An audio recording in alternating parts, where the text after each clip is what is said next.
नमस्कार दोस्तों, स्वागत है आप सभी का देसा एग्रीकल्चर के यूट्यूब चैनल पर। और आज के इस वीडियो में हम प्लांट ब्रीडिंग जो कि बीएससी एजी थर्ड सेमेस्टर का एग्ज़ाम हुआ था कल, तो उसकी आंसर की को यहाँ पे सॉल्व करेंगे।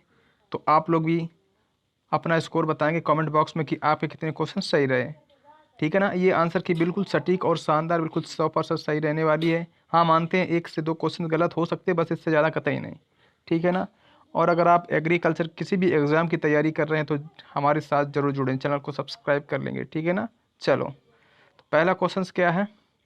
मक्का में संकर बीज उत्पादन के लिए नर व मादा पौधों का अनुपात कितना रखते हैं। तो पहला क्वेश्चन आपसे पूछा गया है, तो इसका जो सही जवाब हो जाएगा ऑप्शन नंबर बी, यानी 2:4। अगला प्रश्न आपके सामने कि ICPH8 यह किसकी एक किस्म है। तो यह एक किस्म है किसकी है, अरहर की। तो अरहर की पहली संकर किस्म है ICPH8। अगला प्रश्न, जगन्नाथ एक म्यूटेंट वैरायटी किसकी है। तो Jagannath is a mutant variety of धान यानी राइस की है। ठीक है ना। बात की जाए कि सीसेमम इंडिकम किसका एक वैज्ञानिक नाम है, तिल का होता है। ठीक है ना, तिल का। और फैमिली होती पेडालिएसी।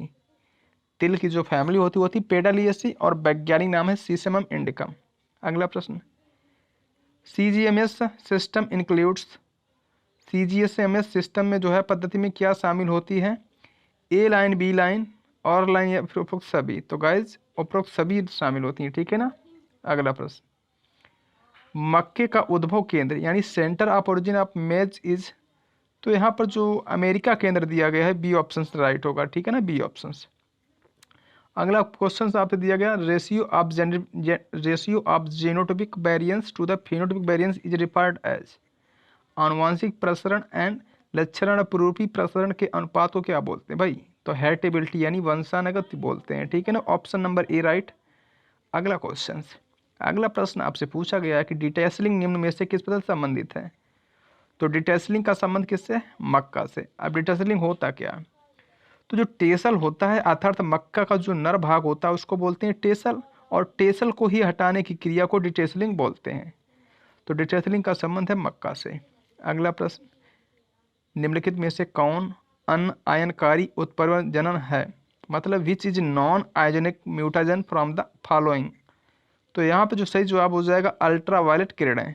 ठीक है ना, अल्ट्रावायलेट किरणें। और अगला प्रश्न क्या है कि निम्न में से किस फसल में संकर बीज की सेटिंग्स बढ़ाने के लिए रोप पोलिंग की जाती है। तो धान में की जाती है। ठीक है ना, धान। नेक्स्ट क्वेश्चन, अगला प्रश्न क्या है कि चना किस कुल का पौधा है, ग्राम belong to the family.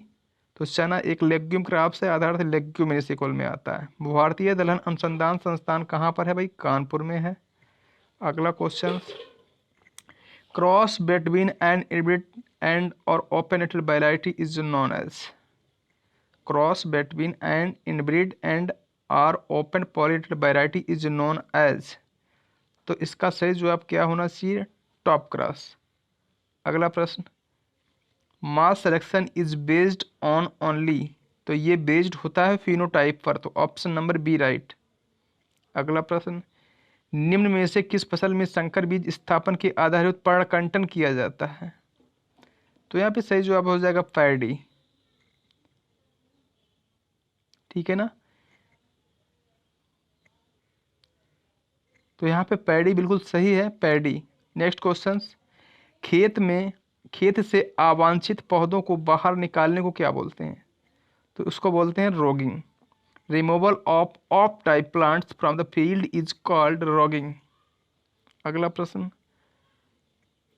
नरबंद line में उर्वरता का पुनः स्थापन करने वाली लाइन क्या कहलाती है। तो उसको अपन लोग बोलते हैं restorer line. Option number B. अगला प्रश्न है कि बाजरे में संकर बीज उत्पादन के लिए नर तथा मादा पौधों का अनुपात भाई क्या रखते हैं। तो 2:4 रखते हैं।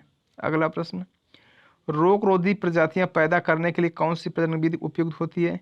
विच breeding method is suitable for the development of disease resistant varieties. तो यहाँ पे ऑप्शन से हो जाएगा back cross method, C option. NBPGR national bureau of plant genetic research का मुख्यालय कहाँ पर, नई दिल्ली में है। अगला प्रश्न, वंशावली विधि में पौधों का वर्ण शुरू किया जाता है। तो F2 PD यहाँ पे सही है, B option. Removal of anther from the hermaphrodite flower is known as emasculation, अर्थात विपुंसीकरण। बिल्कुल सही है। इसमें क्या है कि मेल भाग को हटा देते हैं, ठीक है ना, तो विपुंसीकरण बोलते हैं उसे। गुणसूत्रों की संख्या को दोगुना करने के लिए किस रसायन का प्रयोग करते हैं? तो colchicine, option number B right.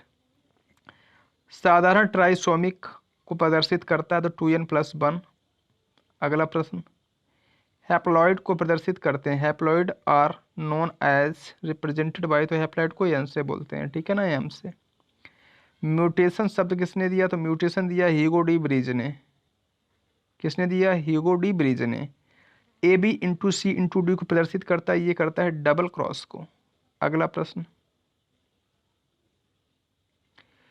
Pusa Borla की एक प्रजाति है, वो किसकी भाई? तो गेहूं की है। When male and female flower are found in different plants, this condition is known as, नर व मादा पुष्प अलग अलग पौधों पर पाए जाते हैं, इस कंडीशन को क्या बोलते हैं? तो इसे बोलते हैं डायोसियस। अगला प्रश्न, कौन सा कारक फसलों में स्वपरागण को बढ़ावा देता है? Which factor promote self pollination in crop plants, bisexuality, homogamy, cleistogamy, all of the above. तो यहाँ पे ऑप्शन नंबर डी राइट रहेगा, all of the above. How many chromosomes are found in endosperm, भ्रूणपोष में कितने गुणसूत्र पाए जाते हैं? तो 3n होता है भ्रूणपोष, ठीक है ना। डीजीबूजिन का संबंध किससे है? तो इसका संबंध है धान से। अगला प्रश्न, अगला प्रश्न है कि इरियोसिक अम्ल पाया जाता है, किसमें पाया जाता है? तो ये पाया जाता है सरसों में। Disease and insect resistant is governed bye, तो इस प्रश्न का थोड़ा डाउट है इसमें हमें, लेकिन प्लाज्मा जीन्स आई होप बिल्कुल सही होना चाहिए। अगला क्वेश्चन, जब एक जीन्स की दो विभिन्न स्पीशीज में संकरण कराते हैं तो उसे भाई क्या बोलते हैं? तो उसे बोलेंगे इंटर स्पेसिफिक हाइब्रिडाइजेशन, ठीक है ना।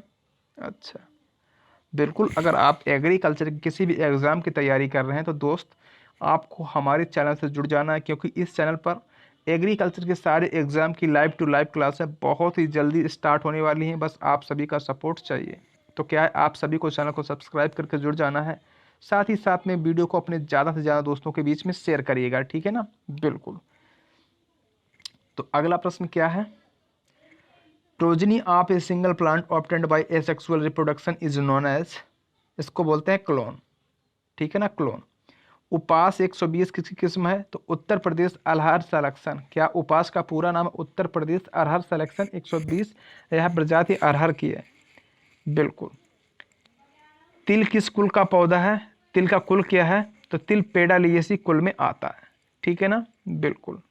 अगला प्रश्न है कि the genome of hexaploid wheat is, तो double A double B double C, तो ऑप्शन नंबर यहाँ पे सी राइट हो जाएगा, ठीक है ना, सी। बढ़ेंगे प्रश्न नंबर नेक्स्ट की तरफ। अगर आप हमारे टेलीग्राम ग्रुप से जुड़ना चाहते हैं, टेलीग्राम चैनल से जुड़ना चाहते हैं, तो लिंक डिस्क्रिप्शन में हम दे रखे हैं, तो आप वहाँ से जुड़ सकते हैं हम पर, ठीक है ना। अगर व्हाट्सएप ग्रुप पर हमारे जुड़ना चाहते हो तो भी लिंक हमने डिस्क्रिप्शन में दे रखा है, ठीक है ना। आप तो बस अपने मैक्सिमम दोस्तों को जोड़ लो, और हाँ, हमें ये बता देना कि इन विषयों के अतिरिक्त आपको किन किन विषयों की आंसर की अभी चाहिए, तो कमेंट कर देना, हम उसका वीडियो बना के अपलोड कर देंगे। अरहर में संकर पैदा करने के लिए किसका प्रयोग किया जाता है?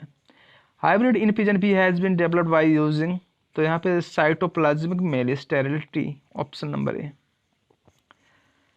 सिंथेटिक वैरायटी हैज, तो ये होती है हेट्रोजीनस पॉपुलेशन। अगला प्रश्न, कौन सी प्रजनन विधि पर परागित फसलों के लिए उपयुक्त है? मतलब which breeding method is suitable for cross pollinated crops, तो यहाँ पर अपना सही हो जाएगा ऑप्शन नंबर, क्या सही रहने वाला है? ऑप्शन नंबर डी, यानी सभी। अगला प्रश्न, हॉपकिंस ने भाई क्या दिया था? तो इन्होंने दिया था, क्या दिया था? हॉपकिंस ने दिया था मुट्ठा से पंक्ति विधि। गेहूं की प्रजातियां KSML3 एंड MLS के 11, इसका पूरा नाम क्या? के का मतलब क्या है भाई? कल्याण सोना मल्टी लाइन 3, तो मल्टी लाइन प्रजातियां हैं। अगला प्रश्न, हेट्रोसिस शब्द किसने दिया था? सल ने दिया था, सल ने दिया था 1914 में। अगला क्वेश्चन, रेम्पू ने 1980 में प्रथम अंतर जेनेरिक संकरण निम्न में किसके मध्य क्रॉस कराया था? तो व्हीट इंटू राई, अर्थात गेहूं इंटू राई, तो ऑप्शन नंबर सी सही है। प्रथम टिटकिल है, प्रथम मानव निर्मित खाद्यान्न है टिटकिल, जिसका क्रॉस है गेहूं गुणे राई, और इसके इंटरजेनेरिक क्रॉस भी इसे बोलते हैं इंटरजेनेरिक, और रेम्पू ने इसका क्रॉस कराया था। अगला प्रश्न, यपवन का उसके किसी भी पित्र के साथ संकरण, मतलब क्रॉसिंग ऑफ यपवन with either of its parents is known as, तो इसका क्रॉस हो जाएगा बैक क्रॉस। इसका जो आंसर होगा back cross, option number B right है, ठीक है ना, ऑप्शन नंबर बी। कृषि विश्वविद्यालयों का मुख्य कार्य, the main functions of agriculture universities is teaching, research, extension, all of the above. तो यहाँ पे जो सही जवाब होगा ऑल ऑफ द एबव, मतलब ये बातें सही है। Progeny test is given by Vilmorin.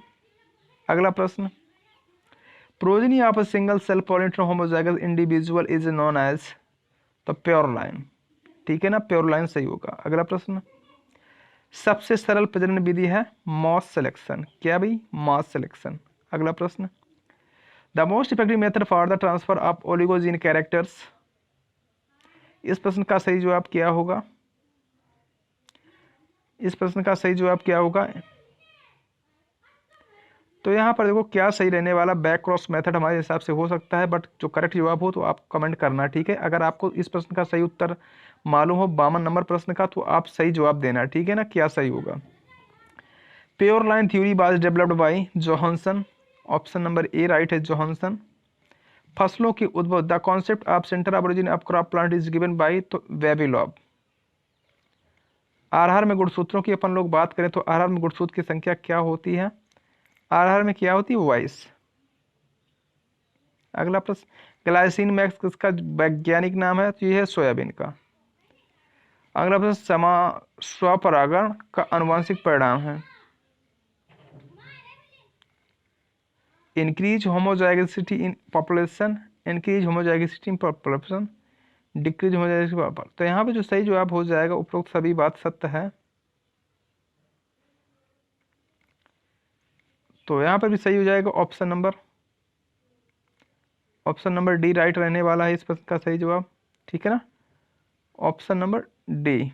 अगला प्रश्न, often cross pollination occurs in, किस में होता है ऑफन क्रॉस पॉलिनेशन, अरहर में, ठीक है ना। प्रोटेंडरी कंडीशंस फाउंड इन, तो प्रोटेंडरी किस में पाई जाती है, मक्का में, मक्का एक प्रोटेंडरस प्लांट है, तो ऑप्शन नंबर सी राइट। अगला प्रश्न, पादप प्रजनक का मुख्य उद्देश्य है, the main objective of plant breeding it higher yield, improvement of quality, development of insect disease resistance, all of the above. तो गाइस इसका सही जवाब हो जाएगा ऑप्शन नंबर डी राइट, तो ऑप्शन नंबर डी, 60 का ऑप्शन नंबर डी बिल्कुल सही है। तो आज की वीडियो में यार यहीं तक। अगर आप एग्रीकल्चर के किसी भी एग्जाम्स की तैयारी कर रहे हो तो निश्चित ही चैनल को सब्सक्राइब करके जुड़ जाना है, साथ ही साथ वीडियो को ज़्यादा से ज़्यादा दोस्तों के बीच में शेयर करना है, क्योंकि आप सभी का सपोर्ट मिलेगा तो हम जल्द से जल्द आपकी लाइव क्लासेस स्टार्ट करवा देंगे। एग्रीकल्चर के किसी भी एग्जाम्स हैं, एफ हो, NSC हो, टी हो, जेट, ICR, BHO, कोई भी एग्जाम हो, सभी की क्लासेस प्रॉपर स्टार्ट हो जाएंगी इस चैनल पर, तो चैनल को सब्सक्राइब करके जुड़ जाना है। तो मिलेंगे नेक्स्ट वीडियो में, तब तक के लिए नमस्कार, थैंक्स फॉर वॉचिंग।